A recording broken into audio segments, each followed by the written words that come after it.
வரும் அந்த கம்பு குச்சி. அப்போ அங்கே ஒரு கோடு போட்டுக்கோ. அவ்வளோ மண்ணை லேசாக அள்ளணும். லேசாக அள்ளிக்கோ ஒரு இஞ்சி. பூரா கூட அள்ள வேண்டாம், அவ்வளோ மண் காலி ஆகாது. ஏன்னா நீ சிமெண்டா போட்டானா தண்ணி கீழே இறங்காது. புரியுதாடா? இப்போ நம்ம சைடில் கொஞ்சம் சொன்னால் அந்த தண்ணி கீழே இறங்கும். புரிஞ்சுட்டா? நீ சொல்லுதா புரியுதா இல்லையா? ரொம்ப சிமெண்ட் போட்டேன்னா தண்ணி கீழே இறங்காடா, பூமி குடிக்காதுல்ல. சரியா? அதனால் ஒரு இஞ்சி தோண்டு, ஒரு சின்ன குச்சியை வச்சு தோண்டணும். இதை கூட இனிமேல் நாளைக்கு போடுவோம்.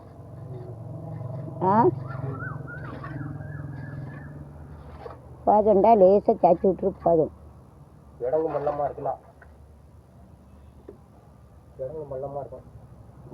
ஓரளவுக்கு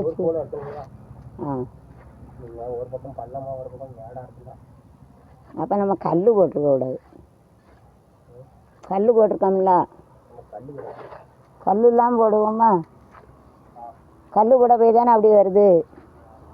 குழிக்கு மட்டும் கல் போடணுண்டா, பூச்சதுக்கு கல் போடக்கூடாது. நான் சொல்லுதா உனக்கு புரியுதா இல்லையா? அதான் சொல்லுதாண்டா. நானே எனக்கு ஐடியா நீ நாடா கொடுக்க, நான் தாண்டா யோசிக்கேன்.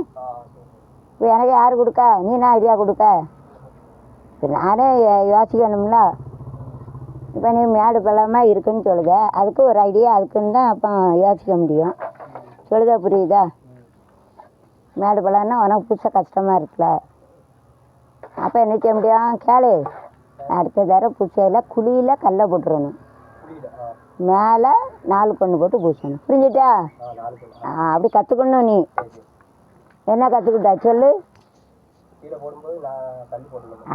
மேலே 4 கன்று தனிக்கு அளவை போட்டு வச்சுக்கணும். புரிஞ்சுட்டா? முடிஞ்சிட்டு. நான் இப்போ ஒரு தடவை கற்றுக்கிட்டோன்னா மற்ற ஈஸி. கரெக்டா? அதான். சரிவா, காப்பி வேண்டு வரும். காப்பி குடிச்சிட்டு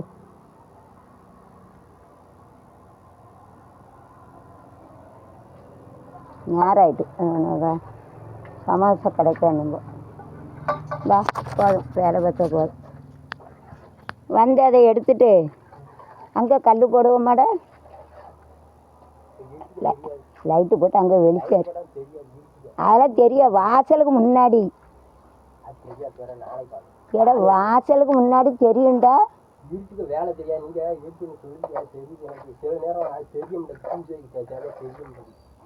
தளம் தானே பூசை போட சொல்லுதேன்.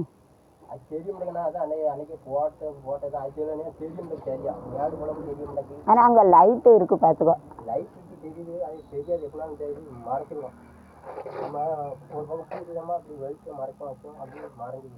ஏடா அதெல்லாம் ஈஸி தாண்டா. ஒரு 10 கல் போடுறதுக்கு உனக்கு வேணும்னா பாரு. எனக்கான 100 ரூபா கூட கொடுப்பேன், எனக்கு ஒன்றும் நஷ்டம் இல்லை.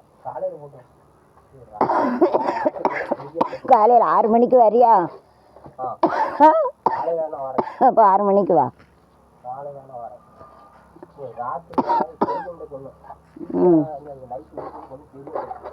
அப்போ காலையில் 7 மணிக்கு வா.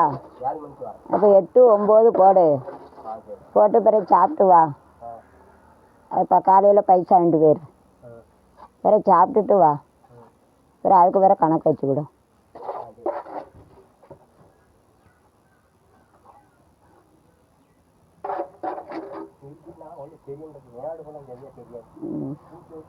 ஆமாம், சாமிக்கு முன்னால் நல்லா அழகாக பூசணும்.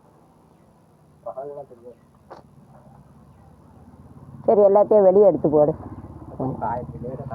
ஆகிட்டா நீ அப்போ இப்போ வேலை முடிக்க போகிற, அவ்வளோதானே? சரி, முடிக்கிறோம்.